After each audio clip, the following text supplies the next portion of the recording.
की सियासत अब बरतानिया की अदालत तक पहुंचती दिखाई दे रही है। इल्जाम तराशी का खेल अब बैरून मुल्क तक पहुंच गया है। अपोजिशन हुकूमत के खिलाफ बरतानिया की अदालत में जाने का ऐलान कर चुकी है और हुकूमत भी बरतानिया की अदालत में अपोजिशन का सामना करने को तैयार है।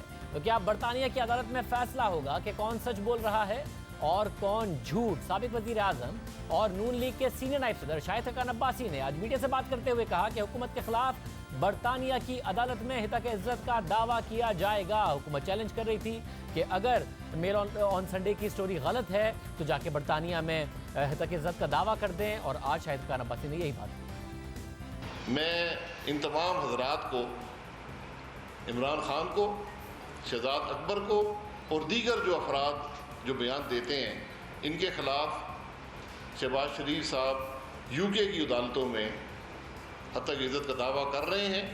इनमें हिम्मत है, गैरत है, कोई सबूत है तो वहाँ लेकर पेश हों ताकि ये मामला पाकिस्तान के अवाम के सामने आ जाए।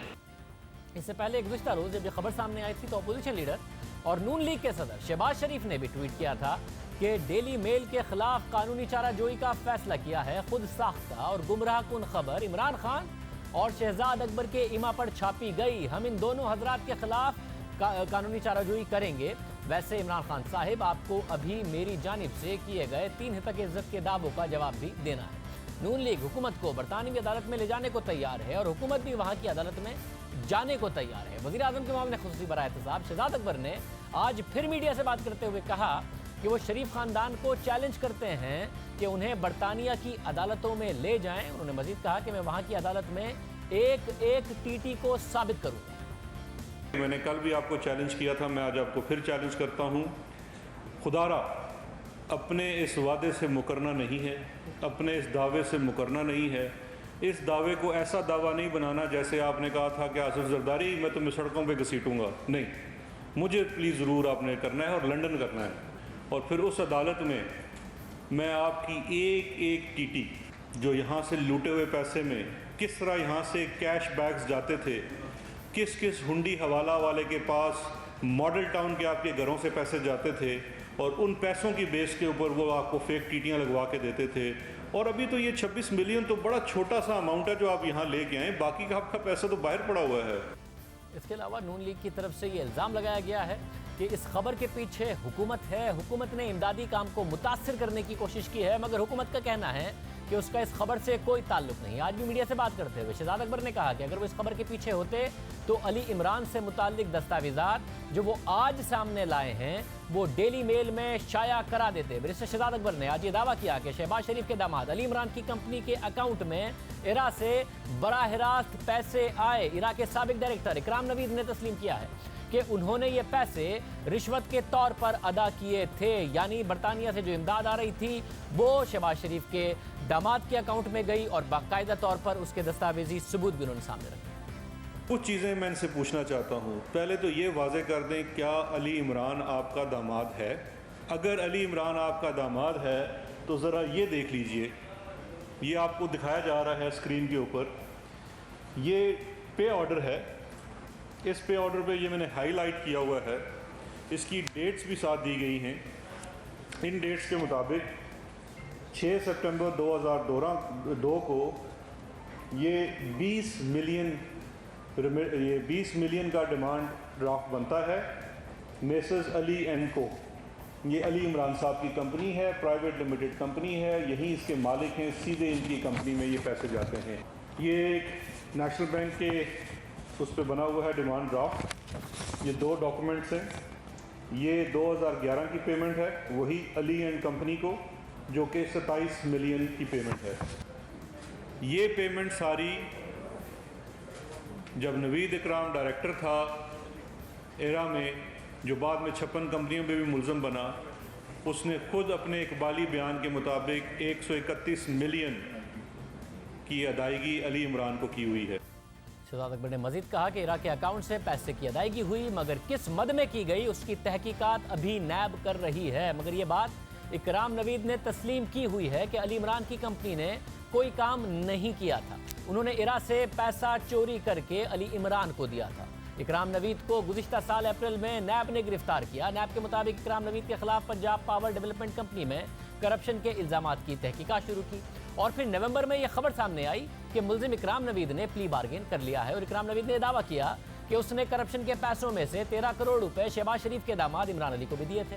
इसके बाद रवां साल अप्रैल में नैब ने इकराम नवीद से 1 अरब रुपए की रिकवरी करने का दावा किया था। अब ये बात बड़ी अहम है और गुज़िश्ता रोज़ सामने आने वाली डेली मेल की खबर अगर हम सामने रखें तो उस खबर के मुताबिक बरतानिया के इदारा बराए बैनुल अक़वामी तरक्की ने बरतानिया के टैक्स दहिंदगान के पैसे से शहबाज शरीफ की सूबाई हुकूमत को 50 करोड़ पाउंड बतौर इमदाद दिए। तफ्तीशकारों के मुताबिक डिफिड ने यह रकम सैलाब मुतासरीन की बहाली और दीगर इमदादी सरगर्मियों के लिए दी, लेकिन शहबाज शरीफ और उनके अहल खाना ने इमदादी रकम में से लाखों पाउंड्स की खुर्द-बुर्द की।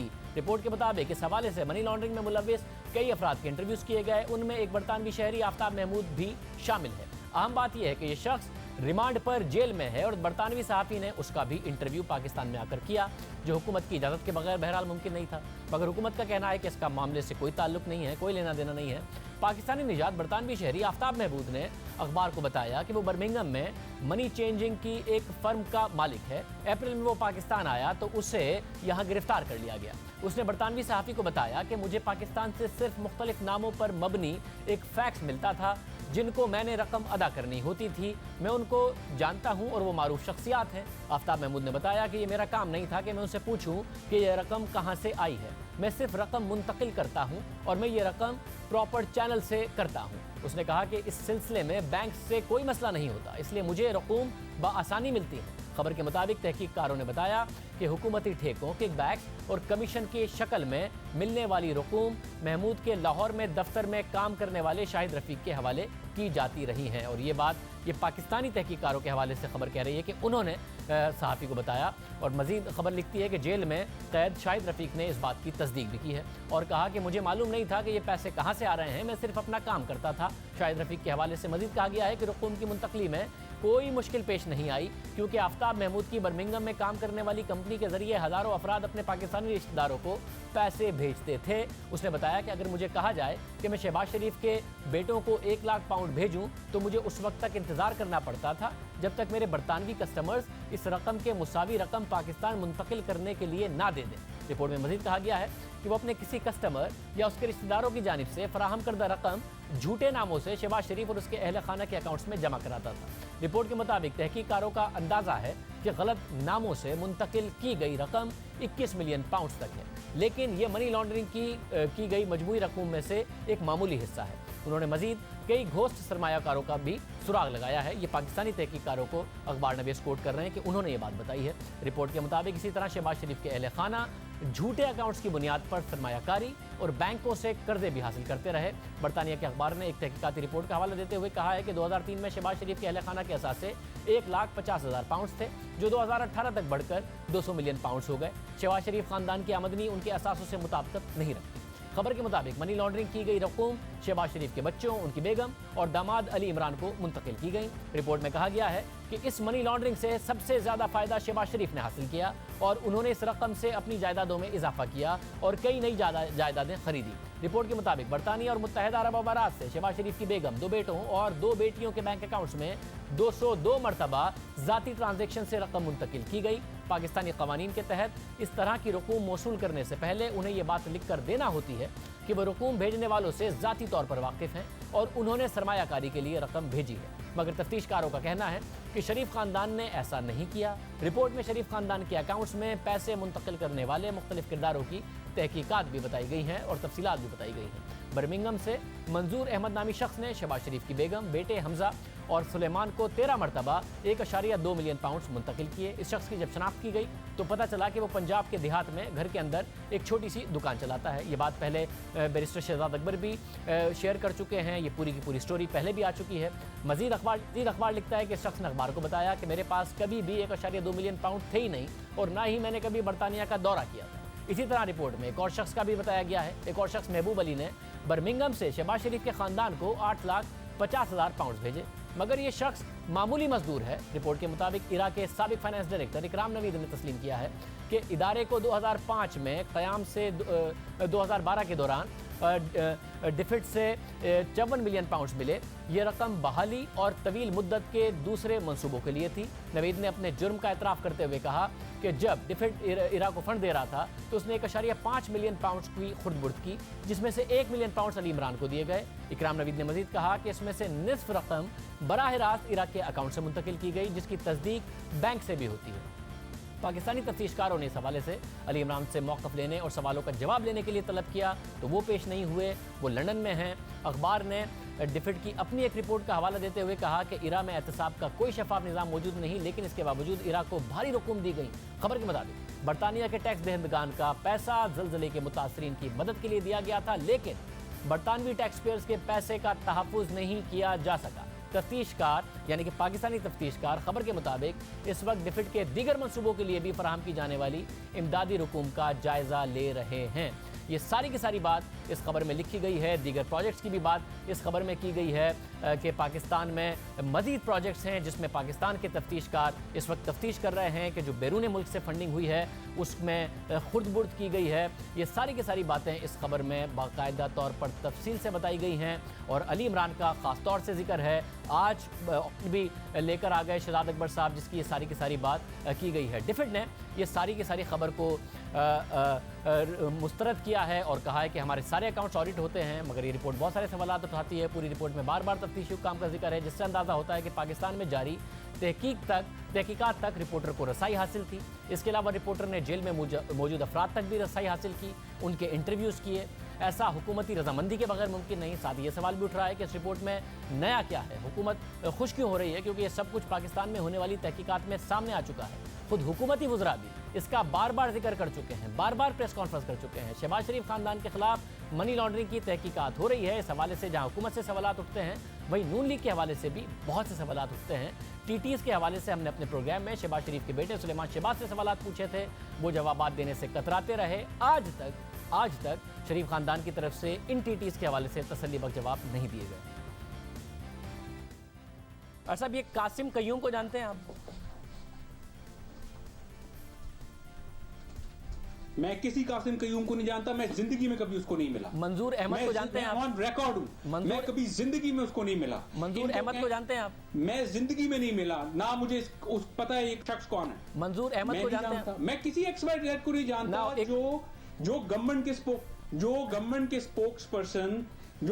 के स्पोक्स पर्सन नाम ले रहे हैं, मैं उनको नहीं मिला, ना मैं उनको जानता हूं। अच्छा, अब ये मंजूर अहमद इल्जाम के मुताबिक इस बात को तय कर लें कि पाकिस्तान मंजूर अहमद इल्जाम के मुताबिक वो आदमी है जो सिर्फ ऐसा नहीं है कि वो रिवर्स रेमिटेंसेस के जरिए तो मुकम्मल कर रहे थे। नहीं, पूरा सवाल तो सुन ले, ऐसे सवाल तो सुन ले। ये वो लोग हैं जो आज तक मुल्क से बाहर नहीं गए, जिनका पासपोर्ट भी नहीं बना हुआ, मगर मंजूर अहमद की खास बात यह है कि ये आपके बैंक अकाउंट से, आपके चेक से पैसे निकाल कर लेके गया है कासिम कयूम के पास, वहां से TT बनाई है और फिर आप लोगों के अकाउंट्स में इसने पैसे डॉलर्स की सूरत में, रेमिटेंसेस की सूरत में डाले हैं। और हुकूमती दावे के मुताबिक चेक मौजूद है कि जिसके पीछे आपने इसका शनाख्ती कार्ड नंबर लिखा हुआ है कि इस बंदे को मेरे अकाउंट से पैसे दे दो, मगर आप जानते नहीं है इसको। ये हुकूमत का दावा है और मैं इसको डिनाई करता हूं और ये बहुत बड़ा मजाक है। इसके अलावा शरीफ खानदान पर सवाल ये भी उठ रहा है कि सुलेमान शहबाज और अली इमरान ज़ेर तफ्तीश हैं, उन्हें नैब तलब कर रहा है, मगर वो तफ्तीश में ताउन के बजाय बैरून मुल्क बैठे हुए हैं। हमने अपने प्रोग्राम में सुलेमान शहबाज से ये सवाल उठाया था तो उन्होंने अपने हवाले से तो वाज़े तौर पर कहा कि जो कुछ पाकिस्तान में हो रहा है इसमें मुझे नहीं लगता कि मेरे साथ फिर तफ्तीश हो सकती है। अली इमरान के हवाले से उन्होंने क्या कहा, ये ज़रा देखो। आपकी एक बहन जो हैं, उनके ज़ाहिर जो मियाँ हैं इमरान अली साहब, जो भी मुल्क को वापस नहीं आए केसेस का सामना करने के लिए, 56 कंपनियों में से एक company Punjab power development company, उसके जो साहब इकराम नवीद जो कि फॉर्मर चीफ फाइनेंशियल ऑफिसर हैं, जो कि ख्याल किया जाता था कि इमरान अली साहब के फ्रंट मैन हैं, वो उन्होंने कर ली है प्ली बारगेन। तकरीबन 1 अरब रुपए तक की प्ली बारगेन अप्रूव भी हो गई है। 50 करोड़ का तो मामला तय पा गया है और उन्होंने ही जो फ्लोर थे वो ख़रीदे थे, complete penthouse floor Ali Trade Centre में। और आपके जो बहनोई हैं वो भी वापस नहीं आए और उनके जो फ्रंटमैन ख्याल किए जाते थे, जिनको 56 कंपनियों में इल्ज़ाम था, वो प्ली बारगेन कर गए हैं। मेरा ख्याल है कि अली साहब के जो मामलात है उनके लिए आप उनको ज़रूर सेपरेटली बुला सकते हैं, क्योंकि हमारा कारोबार जो है वो सेपरेट है और हमारा कोई आपस में कारोबारी कनेक्शन कोई नहीं है। लेकिन इमरान अली साहब के केस की जहां तक मुझे अंडरस्टैंडिंग है वो टोटल पॉलिटिकल मगर 56 कंपनीज पंजाब हुकूमत का मामला है, आपके वालिद साहब का मामला है 56 कंपनीज का, ये 56 कंपनीज से लिंक्ड है मामला। वो 56 अल्लाह करे कि ये 56 कंपनीज के जो इल्जामात लगे ये नाकाम खान साहब इसको लाएं कौम के सामने, बताएं इन 56 कंपनीज में करप्शन कहां से हुई, बताएं कि शरीफ फैमिली ने, सुलेमान शहबाज ने, हमजा शहबाज ने, हुसैन पीपीडीसी में प्ली बार्गेन हो गई है, सुलेमान शहबाज साहब पंजाब पावर डेवलपमेंट कंपनी में प्ली बार्गेन हो गई है, कहां पे अपना जो है पावर का मिसयूज किया, नाजायज फायदा उठाया एक पेनी की। सर एक ये तो तोता बार्गेन जब इनको कुछ मिला नहीं, अपना इनको पब्लिक सेक्टर के अंदर कुछ नहीं मिला शाहजेब साहब, तो ये हमारे कारोबार की तरफ आ गए और कारोबार को डैमेज करने की कोशिश की। सवाल ये उठ रहा है कि शरीफ खानदान को तो बहरहाल शहबाज शरीफ के खानदान को इन टीटीज़ का जवाब देना है। हमने मुतादिद बार इस तवील इंटरव्यू में भी उनसे पूछा कि कहाँ से ये टीटीज़ आई हैं, कौन से ये पैसे हैं, वो जवाब नहीं मिला था। वो कह रहे थे हम अदालत में जवाब देंगे, मगर टीटी का मामला अलग था, अली इमरान के का मामला अलग था। इस आर्टिकल के ज़रिए बाकायदा तौर पर नज़र आ रहा है, और जो मेल ऑन संडे है वो वैसे ही कैंपेन करता है कि पाकिस्तान हो या भारत हो, जो भी डेवलपिंग कंट्रीज़ हैं उनको बरतानिया के टैक्स पेयर पर इमदाद नहीं देनी चाहिए। उसमें ये स्टोरी बाकायदा तौर पर तासुर दे रही है कि वो जो इमदाद की रकम है वो इस्तेमाल हो जाती है और वो करप्शन में और मनी लॉन्ड्रिंग में इस्तेमाल होती है। दो अलग अलग इशू थे। क्या हुकूमत ने बाकायदा तौर पर इस स्टोरी में ताउन करके इस तासुर को मजबूत किया है कि पाकिस्तान को इमदाद नहीं मिलनी चाहिए? ये हुकूमत पर सवाल उठ रहा है। जो शरीफ खानदान का सवाल है वो हम नून लीग से पूछेंगे। मिर्ज़ा शहजाद अकबर साहब मौजूद हैं, मोहम्मद खसूसी वज़ीर आज़म बराए एहतिसाब, उनसे ये जो अहम सवाल है ये उठ रहा है, ये उनसे हम मालूम करेंगे। शहजाद अकबर साहब, बहुत सारे सवालात इस स्टोरी के हवाले से उठ रहे हैं। सबसे पहले ज़ाहिर है ये सुलेमान शहबाज से हम सवालात उठा चुके थे, टीटीज़ का मसला है, उसका जवाब शरीफ खानदान को देना है, मगर ये जो स्टोरी है, जो इसमें जितने भी हकाइक आए हैं, ये पहले से आपको पता थे या कुछ नया आपको भी इस स्टोरी से पता चला है जब ये मेल ऑन संडे में छपी है? देखिए, ये शवायद तो सारे हमारे इल्म में थे जो इसके अंदर डिफिट से मुतालिक या एड से मुतालिक। देखिए, इसमें दो चीज़ें समझने की बड़ी हैं। स्पेसिफिक डिफिट चूँकि बरतानिया का एंगल है इसलिए डेली मेल ने उस पर ज़्यादा फोकस किया है, लेकिन यहाँ मुख्तलिफ डेवलपमेंट और एड के प्रोजेक्ट्स में खुर्द-बुर्द हुई है। लेकिन एक स्पेसिफिक जो इरा से मुतालिक का एक फ़ंड है जिसमें से अली इमरान जो हैं वो डायरेक्ट बेनिफिशरी हैं, वो एक स्पेसिफिक केस है। अब बात यह है कि ये डॉक्यूमेंट्स तो मौजूद थे हमारे पास, लेकिन अब जब ये कल स्टोरी आई तो उस स्टोरी के ऊपर बजाय इसके कि जैसे देखिए आपका भी प्रोग्राम हुआ पहले, जब ये टीटीओ का मामला आया बहुत सारे सवालात किए गए, कोई खातर खा जवाब नहीं आया। लेकिन जब ये कल स्टोरी आती है तो बजाय इस स्टोरी के अंदर दिए हुए कंटेंट्स को ऊपर कोई स्पेसिफिक बात करते, रिबटल में कोई डॉक्यूमेंट आता, वो सारा टारगेट कर दिया जाता है जैसे मेरी ज़ात को कि ये स्टोरी मैंने करवाई है। मैंने तो सिर्फ एक डॉक्यूमेंट उठा के आज दिखा दिया कि ये देख लीजिए, आप जो कह रहे हैं कि कुछ हुआ नहीं है, तो इसका क्या जवाब है कि आप डिफिट के ये जो आपका ये प्रोजेक्ट था इरा का, जिसमें पंजाब में जो मुख्तलिफ इसमें रिहेबिलिटेशन का काम हो रहा था, उसके फंड्स में से खुर्द-बुर्द होती है और 13 करोड़ से ज़ायद रकम डायरेक्टली पे ऑर्डर जाता है अली एंड को जो ना ही इरा की कॉन्ट्रैक्टर है, ना ही उसकी पेमेंट कोई सैंक्शन पेमेंट है। और जिस शख्स ने ये किया वो ख़ुद इरा के फ़ंड से चोरी कर रहा था, उसका नाम है ये इकराम, नवीद इकराम। और नवीद इकराम ने ख़ुद अपने इकबाली बयान में और प्ली बारगेन में ये चीज़ एग्री की है, एडमिट की है कि मैं इरा के फ़ंड से भी अली इमरान को अदायगी करता था और मैं उसमें से ख़ुद भी चोरी करता था। 1 अरब रुपए की प्ली बारगेन की है नवीद इकराम में। एक 19 ग्रेड का सरकारी मुलाजम था जिसके सेंटोरस में यहाँ पे अपार्टमेंट्स थे। वो सारी चीज़ें हुकूमत पाकिस्तान ने ऑलरेडी जब्त की हुई हैं और वो अदालत से भी हुक्म हो चुका है और वो प्ली बारगेन एग्रीमेंट में गवर्नमेंट को मिल चुकी हैं। तो वो सिर्फ वो डॉक्यूमेंट्स मैंने आज दिखाए हैं कि ये वो स्पेसिफिक चीज़ है जिसकी तरफ मेल ऑन संडे की स्टोरी इशारा करती है। इसमें मसला ये है कि 2 अलग अलग इशू थे। अली इमरान के और नवीद इकराम के एक अलग इशू था और जो टीटी का इशू है शहबाज शरीफ खानदान का वो एक अलग इशू था। अब मेल ऑन संडे की जो स्टोरी है, और मेल ऑन संडे वैसे ही कैंपेन करता रहता है कि ये जो तरक्की पजीर ममालिक हैं इनको इमदाद ना दें, भारत को ना दें, पाकिस्तान को ना दें, दूसरे ममालिक को ना दें।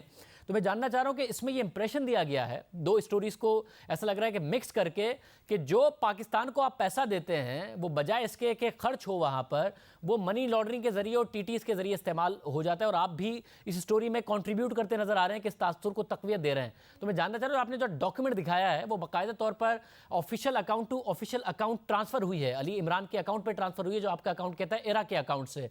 तो बाकायदा तौर पर ऑडिट तो होता होगा ना, तो सब चीज़ें और रीज़न देना पड़ते होंगे कि ये पेमेंट अली इमरान के अकाउंट में क्यों हुई है, डायरेक्ट इरा के अकाउंट से। तो इन्वेस्टिगेटर्स ने वो पेमेंट क्यों हुई थी, ये आपको बताया या सिर्फ ये डॉक्यूमेंट आपको दे दिया, क्यों पेमेंट हुई थी अली इमरान के अकाउंट पे? देखें, दो चीज़ें हैं। एक तो ये है कि इसकी कोई चीज़ दिखाई ही नहीं जा सकी, यहीं से तो नवीद इकराम पकड़ा गया। लेकिन चूंकि जब ये नवीद इकराम पकड़ा गया, इतनी ज़्यादा ज़्यादती है कि नवीद इकराम तो पिछले दौरे हुकूमत में ही पकड़ा गया था, लेकिन किया क्या गया कि उस वक़्त मुख्तलिफ महकमों को इस्तेमाल करते हुए इस बात तक स्टोरी अली इमरान की हद तक दबा दी गई। नवीद इकराम के ऊपर तो उस दौर में बहुत कुछ हुआ, वो एक अलग स्टोरी है। लेकिन जब ये मामला नैब के पास गया तो इवेंचुअली जो प्ली बारगेन की गई वो 2018 में हुई, और उस प्ली बारगेन के बाद ये सारी दस्तावेज सामने आए कि वो बेचारा नवीद इकराम तो रोता है जी कि मैंने तो आप चोरी की है, लेकिन मैंने चोरी में से ये हिस्सा दिया है।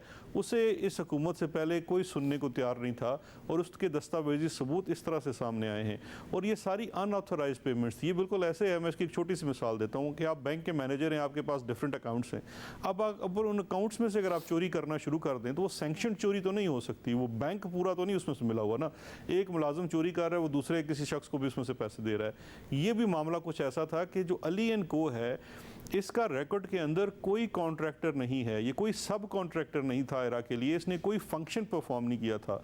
ये इरा के अलावा एक और जगह से भी अली इमरान को पेमेंट हुई है जो कि किराए के मद में हुई है। ये केस पहले भी आ चुका है, मीडिया में भी रिपोर्ट हो चुका है कि एक अंडर कंस्ट्रक्शन प्लाजा जो कि अभी फंक्शनिंग नहीं था। साहब ये रिपोर्ट हुआ है, हमने तफसील से ये स्टोरी की है, सुलेमान शहबाज से भी से सवाल किए हैं, मगर वैसे भी अगर ये कोई काम किया भी होता अली इमरान ने तो बहुत ही मेजर कॉन्फ्लिक्ट ऑफ इंटरेस्ट है, वो कर नहीं सकते काम, तब भी शरीफ खानदान के खिलाफ केस बनता है। मगर मैं फिर भी जानना चाह रहा हूं कि 7-8 साल पुराना केस है ना ये, इसका ऑडिट हुआ होगा, डिफिट कैसे मुतमईन हो गया, ऑडिट में क्या लिखा गया कि जी क्यों ये इतनी मैसिव रकम 15-16 करोड़ रुपए उस वक्त के अमाउंट में दी गई थी अली इमरान को, क्या लिखा हुआ है अकाउंट्स में? जब आप ये पूरी रसीदें लेके आ गए तो देख के आए होंगे ना कि क्या लिखा हुआ है उसमें, क्यों दिए गए थे पैसे? नहीं, देखिए उन अकाउंट्स के अंदर तो वो इतना डीपर देखना पड़ेगा कि उन ऑडिट के अकाउंट्स के ऊपर क्या लिखा हुआ, लेकिन ये मामला अनर्थ हो गया और फिर पहले एंटी करप्शन और बाद में नैब के पास आया, तो वो तो जो ऑडिट पैरा ऑब्जेक्शंस लगते हैं वो रिकवरी की सूरत में सेटल भी हो जाते हैं, क्योंकि वो रिकवरी तो पहले होती है ना, एक आप कोई उसमें कोई इरेगुलरिटी हो जाए। ये मामला तो इरेगुलरिटी का नहीं था, इलीगैलिटी का था, ये तो ऑडिट से निकल के चला गया। और जो डिफिट की भी अपनी इंटरनल ऑडिट्स हैं, जो पेमेंट्स होती हैं डेवलपमेंट या एड के मद में, उसके अंदर भी ऑडिट स्पेसिफिक नहीं है, लेकिन जो उनके चेक्स हैं कि आपकी जो मॉनिटरिंग एंड इवैल्यूएशन के चेक्स हैं, उसके ऊपर खुद जो डिफिट की रिपोर्ट है इंटरनल, वो ऑडिट रिपोर्ट 6-7 ऐसी चीज़ों की तरफ, लैप्सेस की तरफ निशानदेही करती है कि ये टेस्ट बेहतर नहीं है और यहाँ पे सख्त चेक्स होने चाहिए, क्योंकि यहाँ से चोरी का इम्कान है। ये स्टोरी आगे ये कहती है कि पाकिस्तान में जो इन्वेस्टिगेटर्स हैं उन्होंने जर्नलिस्ट को बताया है, जिसने ये स्टोरी की है, कि जो मुख्तलिफ प्रोजेक्ट्स दूसरे हैं डिफिड के, जिसमें गरीब ख़वातीन को पैसे देने का प्रोजेक्ट है और जो दूसरे प्रोजेक्ट है, उनकी भी इन्वेस्टिगेटर्स तहकीकात कर रहे हैं। यानी मेल ऑन संडे को पाकिस्तान के इन्वेस्टिगेटर्स ने, तहकीकाती इदारों ने यह बताया है कि उनमें भी खुर्द बुर्द की तहकीकात हो रही है। कौन से ऐसे प्रोजेक्ट्स हैं इनकी तहकीकात हो रही है, और तहकीकात मुकम्मल होने से पहले एक ऐसे अखबार को क्यों बताया है जो पहले ही कैंपेन कर रहा है कि पाकिस्तान और दूसरे ममालिक को पैसे नहीं दिए जाने चाहिए? जी बिल्कुल, बहुत सारी ऐसी इंक्वायरीज़ हैं, इन्वेस्टिगेशंस हैं जो माजी में शायद बंद भी हो गई थी, वो दोबारा हो रही हैं। जिसमें से एक ऐसी इंक्वायरी जो इन्वेस्टिगेशन थी वो गोस्ट जो सोशल वेलफेयर के प्रोग्राम हैं, जिसमें कम आमदनी वाले या बेरोज़गार लोगों को और स्पेशली ख़वातीन को स्टाइपेंड्स दिए जाते हैं, फ़ंड्स दिए जाते हैं, उसके अंदर जो सर्वेस थे वो सर्वे सस्पेक्ट हैं। उसमें बहुत सारी गोस्ट पेमेंट्स थी जिनकी तरफ, और माजी में वो केसेस बंद करा दिए गए इन रेवलेशन की नतीजे में, और जो मेल ऑन संडे से नहीं आए, ये पहले से इन्वेस्टिगेटर्स इसके ऊपर काम कर रहे हैं। उसकी रोशनी में वो इंक्वायरीज़ दोबारा खोली जा रही हैं और खोली गई हैं, और उसमें ये देखा जा रहा है कि क्या ये जो पिछली पेमेंट्स हुई हैं वो तमाम हकदारान को मिली हैं, और उसमें सबसे बड़ी की CNIC नंबर होता है। और अब तो बायोमेट्रिक्स होने के बाद मोबाइल फ़ोन तो ईजी हो गया है उन लोगों तक रसाई करना, तहकीकाती इदारों के लिए वेरीफाई करना कि जिनके IDs के ऊपर पेमेंट्स हुई हैं क्या वो वाकई एग्जिस्ट करते हैं या नहीं। तो वो तहकीकात का आगाज़ भी हो चुका है, क्योंकि अब हमें इस पूरे मामले को होलिस्टिकली भी देखना है। अच्छा अकबर साहब, महद के साथ जब सिर्फ आगाज़ हुआ है, तहकीकात मुकम्मल नहीं हुई हैं, तो मैं जानना चाहूँगा कि मेल ऑन संडे एक ऐसा अखबार जो कि कैंपेन कर रहा है कि डेवलपिंग कंट्रीज़ को इमदाद ना दें, पाकिस्तान को इमदाद ना दें। डिफिट कह रहा है कि जी हमने जो इमदाद दी है पाकिस्तान में बहुत अच्छी तरीके से इस्तेमाल हुई है। अलिफ ऐलान के सर्वे कह रहे हैं कि एजुकेशन में बड़ा ज़बरदस्त पाकिस्तान में काम हुआ है। तो आपने तहकीकात मुकम्मल होने से पहले इनिशियल इन्वेस्टिगेशन ही इन्वेस्टिगेटर्स उनको बता रहे हैं कि पाकिस्तान में तो बड़ी करप्शन होती है इन प्रोजेक्ट्स में और इनकी भरपूर हम तहकीकात कर रहे हैं।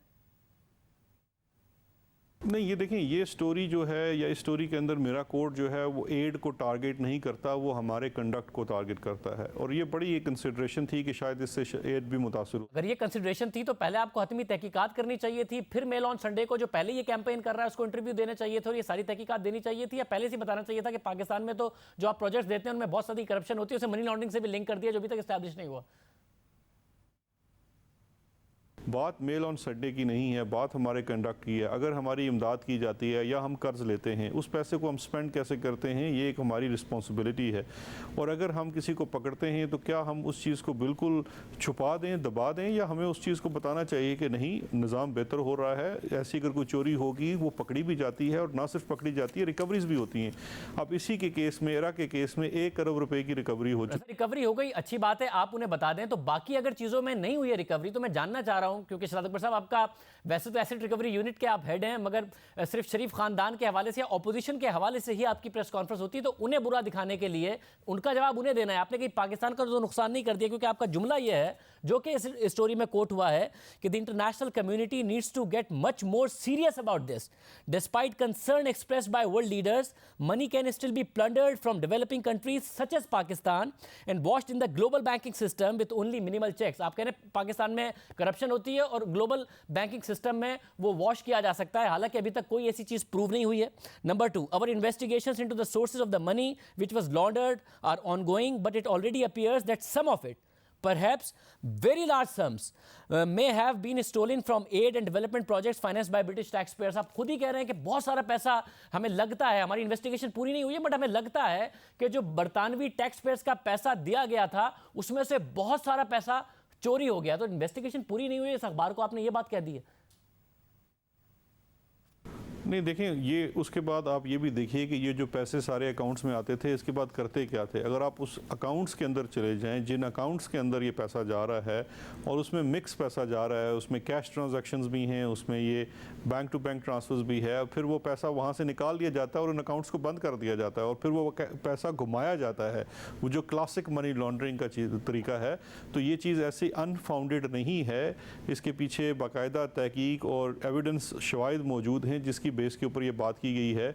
और ये 1 से ज़ायद एड प्रोजेक्ट्स और ये 1 से ज़ायद माजी में भी मैं आपको काफ़ी सारे केसेस बता सकता हूँ। यहाँ UNHCR का पैसा चोरी हुआ है, UNDP का पैसा चोरी हुआ। सर मुझे स्पेसिफिक बताइएगा, मैं स्पेसिफिक जानना चाहूँगा कि शरीफ खानदान को लेकर कोई एक केस आपको मिला है जिसकी तहकीकात आपने आगे बढ़ाई हैं कि एड का पैसा था जो बैरून मुल्क से इमदाद आ रही थी, उसका पैसा था, वो इन्होंने चोरी किया और उसके बाद मनी लॉन्डर करके TT करके उसको वाइट किया। ऐसा कोई एक केस आपको मिला है, ताकि 2 केसेस मिक्स ना हो। एरा वाला जो है वो तो बैंक टू बैंक ट्रांजेक्शन है, तो उसे तो वाइट करने की जरूरत नहीं थी अली इमरान वाले को। ये जो इनका TT का केस है उसमें कोई एक केस ऐसा मिला है आपको? जी देखिए, ये स्पेसिफिक ही आपको मैंने आज एक डिफिट का बता दिया।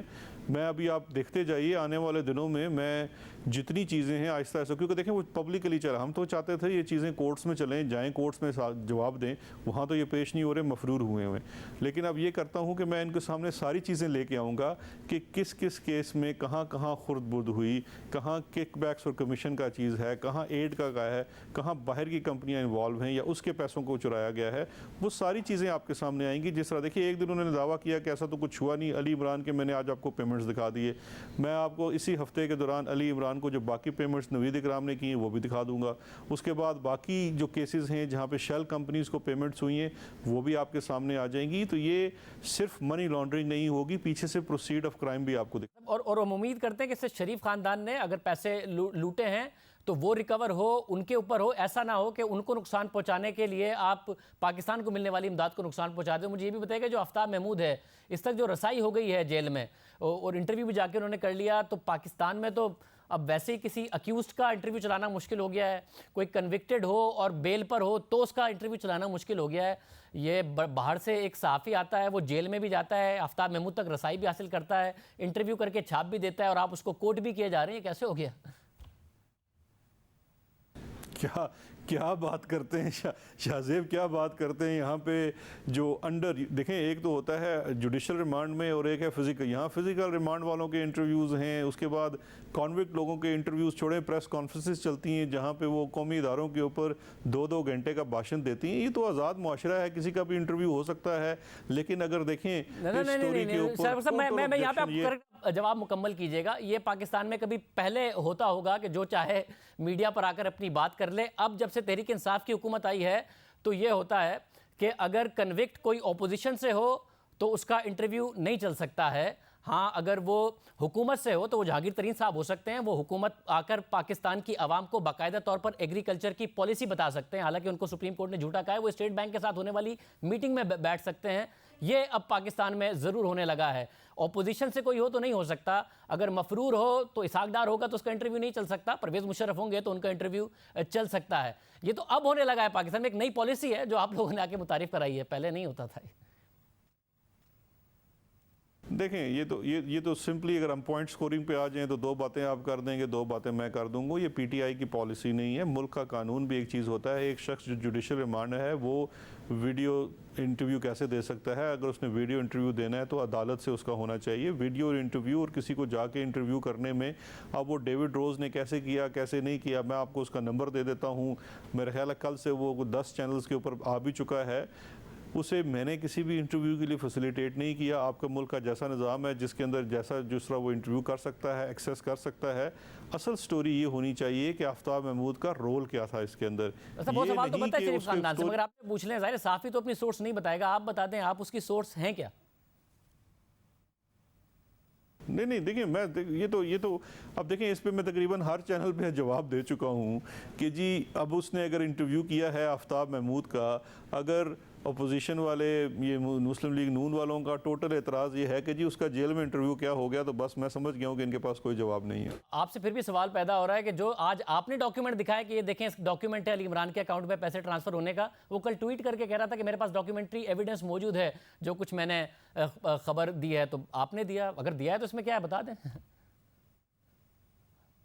जी बिल्कुल। जो देखिए, एक सिंपल सी बात है, कोई सहाफ़ी रिस्क नहीं लेता डॉक्यूमेंट्री प्रूफ्स के बगैर। उनके पास होंगे तो उन्होंने ये स्टोरी की है, नहीं होते तो उनका अपना पेपर उनको क्लियर नहीं करता। बरतानिया में तो आपने कोई स्टोरी करनी है तो पहले तो आपको वो स्टोरी शेयर करनी है जिनके साथ, जिनके बारे में स्टोरी हो रही है। तो इसकी एडवांस कापी सुलेमान शहबाज साहब को, डिफिट को, बाकी जो लोग इसमें जिनको कोट किया गया है उनको भी दी जाती है। और उसके बाद उनका अपना एक इंटरनल लीगल चेक होता है जहाँ पर उनका लॉ डिपार्टमेंट देखता है कि इस स्टोरी के अंदर कोई ऐसा तो नहीं हो जाएगा कि कल हम पे लाइबल का कोई सूट हो जाए। तो ये बड़ी टेस्टेड किस्म की स्टोरी होती है। ऐसे नहीं है कि किसी के ऊपर कोई भी आप बात कर दो। तो जो डॉक्यूमेंट्स उन्होंने दिए जो कि लॉ डिपार्टमेंट उनका सेटिस्फाई हुआ होगा, वो आपने दिए थे क्या? जो आपने आज दिखाया उन्होंने पहले ही कल ट्वीट कर दिया था। नहीं, ये मेरा ख्याल है आप दो मुख्तलिफ चीज़ें जोड़ने की कोशिश कर रहे हैं। मैं तो डॉक्यूमेंट ये अकाउंटेबिलिटी कोड के रिकॉर्ड का हिस्सा है। अगर उसने वहाँ से ले लिए तो उसने नहीं ले लिए होंगे। कोर्ट के रिकॉर्ड का हिस्सा है, आपने भी ले लिए, एक बाहर से सहाफ़ी आया उसने भी ले लिए, जेल में जाके इंटरव्यू भी कर लिया। बहुत शुक्रिया। शहजाद अकबर साहब हमारे साथ मौजूद थे। मरियम औरंगज़ेब साहिबा, तर्जुमान नून लीग, हमारे साथ मौजूद है। मरियम औरंगज़ेब साहिबा, बहुत शुक्रिया। मतलब ज़ाहिर है जैसा कि शहजाद अकबर साहब कह रहे हैं, ये एक बड़ा वीक डिफेंस है कि कैसे किसी सहाफ़ी का इंटरव्यू कर लिया, सारे के सारे मामलात हो गए। शहबाज शरीफ आके डिफेंड करें, अली इमरान के बारे में सुलेमान शहबाज आके डिफेंड करें। उनसे भी पूछा तो वो कह रहे थे कि जी वो खुद आके डिफेंड करेंगे। अभी आज ऑफिशियल उन्होंने ट्रांसफ़र दिखा दिया कि इरा के अकाउंट से पैसे ट्रांसफ़र हुए हैं, जिसका आप कल कह रही थी कि कैसे हो सकते हैं। जी बिस्मिल्लाहिर्रहमानिर्रहीम। Thank you Shahzeb. मैं अभी सुन रही थी जो शहजाद अकबर साहब ने कहा, जब आपने उनको कहा कि जो आज आपने पे ऑर्डर दिखाया है उसकी कोई ऑडिट रिपोर्ट होगी या जो उसकी अगर आप बैक ट्रैक करेंगे तो आपको पता होना चाहिए कि ये ट्रांसफ़र क्यों हुई, क्योंकि एरा के ऑफिशियल अकाउंट से अली की कंपनी में ऑफिशियली बैंक ट्रांसफ़र हुई हुई है। Money laundering official bank transfer से नहीं होती। और एक और बात मैं आपको बताऊँ शाहजेब, जो आपको शहजाद अकबर साहब ने नहीं बताई, कि नवीद इकराम साहब को पंजाब एंटी करप्शन यूनिट ने शहबाज शरीफ साहब के कहने पे अरेस्ट किया था। और जो रिकवरी और खुद कह रहे हैं कि पिछली हुकूमत ने उसको अरेस्ट किया, ये बात तो बताई उन्होंने, मगर उन्होंने ये बताई कि नवीद इकराम से बात आगे जानी थी, शहबाज शरीफ के दामाद की तरफ वो नहीं जाने दी उन्होंने। ये बात बताई उन्होंने कि गिरफ्तार किया था, दामाद तक बात नहीं पहुंची थी शहबाज शरीफ साहब। मैं आगे आ रही हूँ।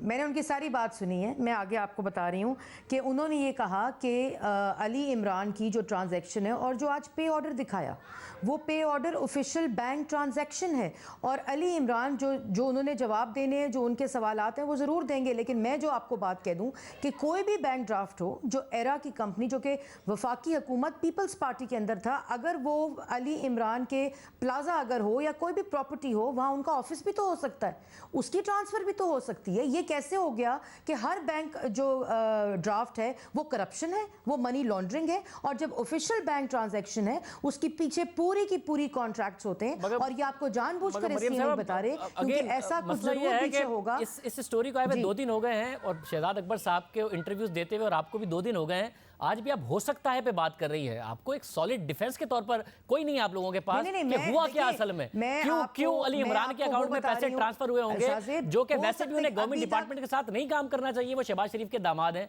ना, हमजा शहबाज ने उन्हें इंटरव्यू में आके डिफेंड करने को तैयार थे, सुलेमान शहबाज ने कहा उनसे खुद बात कर लें, खुद पता नहीं वो कहाँ है। आज आप भी कह रही हैं हो सकता है, कैसे हो सकता है, कैसे उनके अकाउंट में पैसे ट्रांसफर हुए? आपका सवाल, अगर आपका सवाल खत्म हो गया, अब आप मुझे बात करने का पूरा मौका देंगे? जी दीजिए। हाँ जी, मैंने ये कहा है कि ये जो banking transaction official bank draft है, ये कोई बेनामी बैंक ड्राफ्ट नहीं है। ये कोई आप बैक ट्रैक करें, और आज शहजाद अकबर साहब बिल्कुल नाकाम रहे ये बताने में कि आपने जब उनसे सवाल किया कि इसका कोई आपने बैक ट्रैक रिकॉर्ड देखा है, तो उन्होंने कहा मैं देख लूँगा। तो मैंने भी ये कहा है कि और अभी तक शहजाद अकबर साहब की पूरी कॉन्वर्सेशन प्रेस कॉन्फ्रेंस ले लें या 10 माह ले लें, हो सकता है किया है। शहजाद अकबर साहब इतनी बड़ी रेवलेशंस डेली मेल को कर रहे हैं, उस स्टोरी में कोट हुए हुए हैं, तो अगर इतना कुछ इनके पास है तो डेली मेल में डेविड रोज साहब को बताने से पहले FIA को बताते, शहबाज शरीफ साहब को गिरफ्तार कर लेते। अगर इतनी बड़ी मनी लॉन्ड्रिंग हो गई, और डिफिड का पैसा जो होता है, जो एड आती है, ये UK गवर्नमेंट है, डिफिड कोई NGO नहीं है शाहजेब। मैंने 13 साल डिफिड के साथ काम किए। वो जो एड आती है उसके SOPs होते हैं, इकोनॉमिक अफेयर डिवीजन में आती है, उसके बाद उसकी जो डिस्ट्रीब्यूशन होती है वो SOP वेरिफिकेशन ऑफ टास्क के ऊपर होती है, जो उन्होंने अपने रिबटल में किया। वो किसी के जाती अकाउंट में ट्रांसफर नहीं होता पैसा। और अगर आपने जलजला जदगान की कल जो ब्रेकिंग्स चलाई, जलजला जदगान 2005 में 2007 तक शहबाज शरीफ मुल्क से बाहर थे, 2008 से लेकर 2012 तक की जो स्टोरी है, पंजाब के CM थे। और अगर मैं दोबारा आपको कहना चाहती हूं, अगर शहजाद अकबर साहब के पास इतना बड़ा सामान जो पावर पॉइंट्स पे PID की प्रेस कॉन्फ्रेंस में वो बताते हैं, अगर एसेट रिकवरी यूनिट के हेड हैं, कोई आम आदमी नहीं है, दें FIA को सारा रिकॉर्ड, करें शहबाज शरीफ को गिरफ्तार। अभी वो नैब में गए थे, आप ये सवाल आपके पास थे अगर, तो आप उनसे पूछ लेते। डेविड रोज साहब या डेली मेल की अखबार को बताने से शहबाज शरीफ के खिलाफ करप्शन साबित नहीं हो सकती। अगर हुकूमत जब आपके खिलाफ एक मीडिया पर केस बिल्ड करती है, उसमें लूप होल्स हैं, तो मादरत के साथ आपके अपने दिफा में भी लूप होल्स हैं। अगर वो कानूनी तौर पर साबित नहीं कर पाएंगे अपना मुकदमा, तो आप सियासी तौर पर कैसे जीत पाएंगे अपना मुकदमा कि दामाद आ नहीं रहा, बेटा भी नहीं आ रहा, पैसे गए वो बता नहीं रहे, TTs के जवाब नहीं दे रहे। सियासी पार्टी है ना, आपने कानूनी और सियासी दोनों तौर पर मुकदमा जीतना है, आप लोग कोई जवाब क्यों नहीं देते? कानूनी तौर पे लूप होल, शाहजेब, कानूनी तौर पे लूप होल की बात करते हैं। शहबाज शरीफ साहब 70 दिन 69 डेज नैब और जुडिशल रिमांड में रहे हैं। हमजा शहबाज इस वक्त जेल में हैं। और आप में जो सवाल करने, आप TT की बात आप अभी कर रहे थे शहजाद अकबर साहब से, मुझे बात बताएं कि 70 साल में सिर्फ ये 3 TTयां आई हैं पाकिस्तान के अंदर। लोग बिजनेस के अंदर TT, हाँ TT अगर मनी लॉन्ड्रेड के साथ कनेक्शन है तो वो साबित करें। TT के ऊपर आप ये मीडिया ट्रायल करने की जरूरत नहीं, और वो सब कुछ अदालतों में जवाब दे रहे हैं। उनका जवाब वो अभी इस वक्त हमजा शहबाज जेल में। मगर ये भी लूप होल्स है। मगर ये भी एक ऐसी फैमिली, ये भी एक ऐसी फैमिली जिन्होंने 5 साल पाकिस्तान को मरकज में रूल किया हो, 10 साल पंजाब में रूल किया, वो ये कहेंगे पाकिस्तान में होता ही है। ये तो जरदारी साहब वाला जवाब है कि फेक अकाउंट्स के जरिए ही ट्रांजैक्शंस होती हैं, बिजनेसमैन अक्सर काम करते हैं। आपने तो बताना होगा कि 95% असासे हमजा शहबाज के कैसे बने हैं TT से। आपको तो ये जवाब बाकायदा तौर पर देना होगा, आवाम को भी बताना होगा कि कैसे बने। मैंने आपको ये कहा है कि जितनी मैंने, please don't misunderstand me and don't put words, मैंने ये बोला है कि अगर हमजा शहबाज ने कोई मनी लॉन्ड्रिंग उन TTs के जरिए की है तो वो जेल में है, इन लोगों की कस्टडी में। ये सारा रिकॉर्ड इनके पास मौजूद है। कर लें कार्रवाई। जो ये प्रेस कॉन्फ्रेंसेस करके डेली मेल का सहारा लेकर आप कोई सबूत नहीं लेकर आ सकते। आपके पास जो कुछ है, आप हुकूमत में है, खुदारा FIA आपके पास है, एसेट रिकवरी इंक्वायरी कमीशन आपने बनाया है, आपके पास सारा हुकूमती रिकॉर्ड मौजूद है। डेली मेल की स्टोरी को आप बैठकर क्यों डिफेंड करें हुकूमती तर्जुमान? ये बात इस तरह की नहीं है। आप सारे हुकूमती जो रिकॉर्ड है पंजाब का, और 11,000 मेगावाट बिजली बनाई शाहजेब, 10,000 किलोमीटर की सड़कें बनाई, ये छोटी छोटी बातें क्यों करते हैं? आपके पास जो करप्शन के सबूत है आप लेकर जाएं, FIA को दें, इंक्वायरी कमीशन को दें, एसेट रिकवरी यूनिट को दें और कार्रवाई करें। आप लोग सू करेंगे आज? फिर आप लोगों ने दोबारा कहा सू करने का कोई रिकॉर्ड ऐसा है नहीं कि मुकदमा जाके बरतानिया में कर रहे हो अभी तक शरीफ खानदान का। आज फिर कह रहे शहजाद अकबर साहब को मुझे छुट्टी चाहिए। सू कर चुके हैं। नहीं, बरतानिया में जाके, पाकिस्तान में आपने किए हुए हैं, ये लोग नहीं आते, आपने बरतानिया में कहा है, आप करेंगे? मैं एक आपके प्रोग्राम के तवस्सुत से बता दूं कि 4 दफा सू पाकिस्तानी अदालतों में किया हुआ है। एक 10 बिलियन की ऑफर पैनमा में की, इमरान साहब ने कहा मैं चैलेंज करता हूं शाहजेब। उन्होंने कहा 70 बिलियन की बनी लाहौर मेट्रो, मैं चैलेंज करता हूं, 30 अरब की टोटल कॉस्ट थी। जावेद सदीक का कहा कि फ्रंट मैन है, मैं चैलेंज करता हूं। मुल्तान मेट्रो को उन्होंने कहा उस पे चाइनीज गवर्नमेंट ने तरदीद की, कल डेली मेल की तरदीद UK गवर्नमेंट ने की।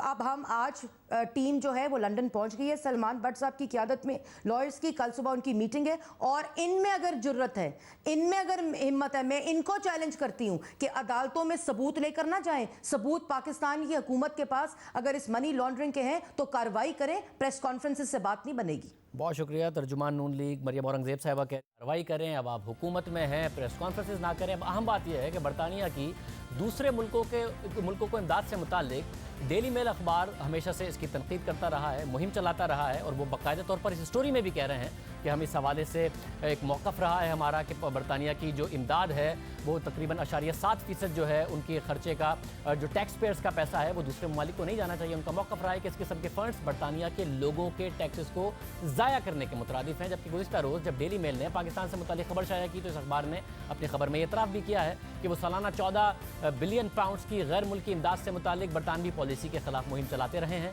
एक दूसरे बरतानवी अखबार द गार्डियन में इस हवाले से खबर भी शाया हुई है। डेली मेल की मुसलसल मुहिम की वजह से 2017 में बरतानवी हुक्काम को इथियोपिया को दी जाने वाली 9 मिलियन पाउंड के फंड को मनसूख करना पड़ा था, जो कि इथियोपिया में लड़कियों को कम उम्री में शादी और तशद्दुद से तहफ़्फ़ुज़ फराहम करने के लिए मुख्तस किया गया था। जब इसे मनसूख किया गया तो डेली मेल ने अपने फ्रंट पेज पर उसे अपनी फतह करार दिया था। जबकि पाकिस्तान से मुतालिक डेली मेल की स्टोरी पर डिफिड ने जो अपना बयान जारी किया है उसमें इस इदारे ने अब तक की अपनी खिदमात का हवाला भी दिया है। डिफिड के मुताबिक इस इदारे ने अब 1 करोड़ बच्चों को प्राइमरी स्कूल भेजा है, जिसमें 47 लाख लड़कियों ने बरतानिया के एजुकेशन प्रोग्राम से फ़ायदा उठाया है। 58 लाख बच्चे सेकेंडरी स्कूल में गए, जिनमें 27 लाख लड़कियां शामिल हैं। जबकि डिफिड के मुताबिक पाकिस्तान में कुदरती आफात आने के बाद बरतानिया ने इस प्रोग्राम के जरिए 80 लाख पाकिस्तानियों की मदद की है। अब इस फंड के जरिए पाकिस्तानियों को फ़ायदा पहुंचा है। पाकिस्तान के बजट में ऐसे समाजी कामों के लिए हिस्सा बहुत कम है और इस किस्म की इमदाद के जरिए ही पाकिस्तान अहम समाजी मामलात को हल करने की कोशिश करता रहा है। तालीम में बहुत बेहतरी आई है डिफिड के प्रोजेक्ट्स के, जिसकी अलिफ ऐलान की रिपोर्ट देखें, दूसरी रिपोर्ट्स देखें, बहुत इंप्रूवमेंट हुई, पंजाब में सबसे ज़्यादा हुई। इसलिए किसी तनाज़े की वजह से अगर इस किस्म की इमदाद को नुकसान पहुँचा तो वो बहुत से पाकिस्तानियों के लिए नुकसानदेह साबित होगा और एक बड़ा नुकसान होगा।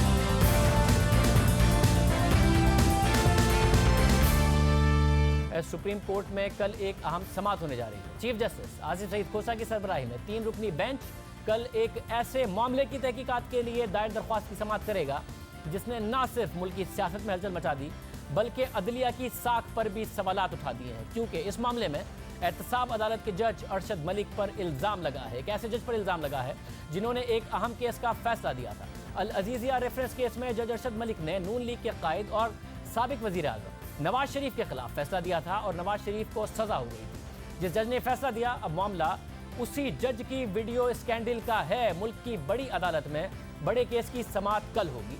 चीफ जस्टिस आसिफ सईद खोसा बेंच की सरबराही करेंगे, जबकि सीनियर जज इसमें मौजूद होंगे और जज अरशद मलिक की मुबैना वीडियो की तहकीकात और इसमें मुलविस किरदारों की सज़ा देने से मुताल्लिक सुप्रीम कोर्ट में दायर आईनी दरख्वास्त की समाअत के मौके पर कल सिक्योरिटी के खुसूसी इक़दाम किए जाएंगे। सुप्रीम कोर्ट के तर्जुमान की तरफ से जारी बयान में कहा गया है कि कोर्ट रूम नंबर 1 में दाखिले के लिए सिक्योरिटी के खुसूसी पासेस जारी किए जाएंगे। कमरा अदालत में सिर्फ दरख्वास्त गुजार और उनके वकला ही दाखिल हो सकेंगे। रोजाना की बुनियाद पर सुप्रीम कोर्ट आने वाले सहाफ़ी और वकला खुसूसी पासिस से मुस्तस्ना होंगे।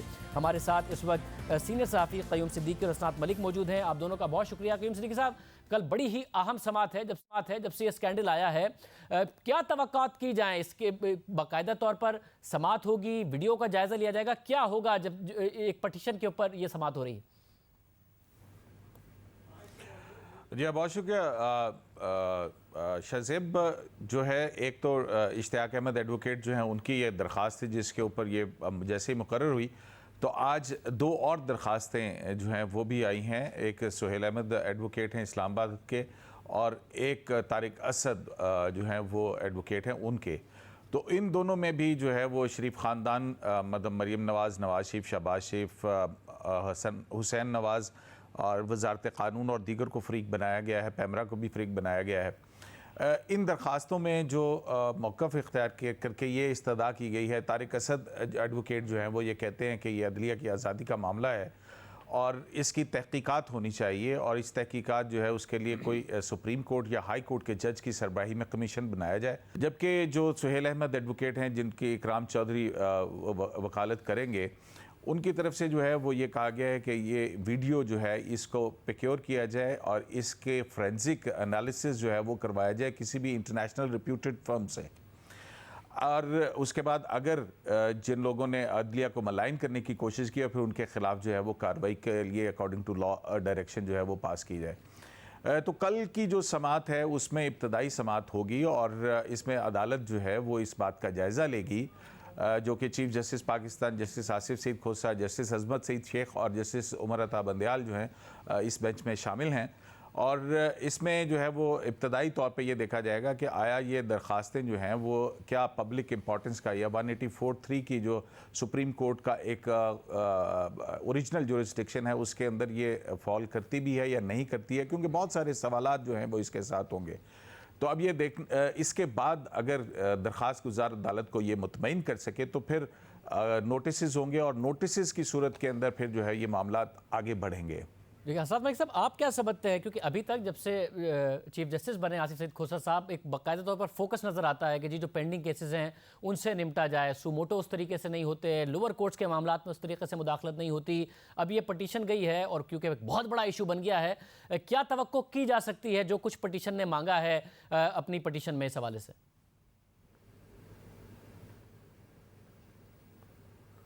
जी शाहज़ेब, बिल्कुल ये बात आपने ठीक कही कि जो मौजूदा चीफ जस्टिस आसिफ सईद खोसा हैं उनका जो फोकस है वो क्रिमिनल जस्टिस सिस्टम को बेहतर करने के हवाले से है और उन्होंने इस हवाले से बहुत सारे इक़दाम किए हैं।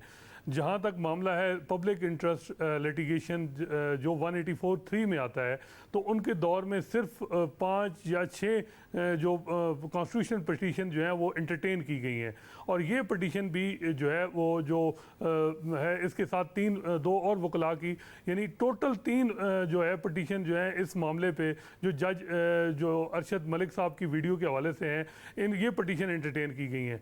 तो ये मामला इस वजह से इम्पॉर्टेंट है कि इस अमूमन ये होता था कि जब भी कोई पटिशन फाइल होती थी सुप्रीम कोर्ट में आसिफ सईद खोसा साहब के टेनोर में, तो वो ऑब्जेक्शन लगता था रजिस्ट्रार ऑफिस की तरफ से और फिर उसके बाद जो है अपील फाइल होती थी।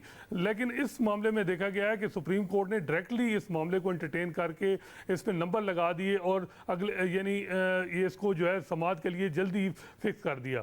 तो क्योंकि ये मामला बहुत से वकला और PMLN का भी जो पहले जो बार बार डिमांड थी वो ये थी कि ये सुप्रीम कोर्ट जो है इस मामले को नोटिस ले।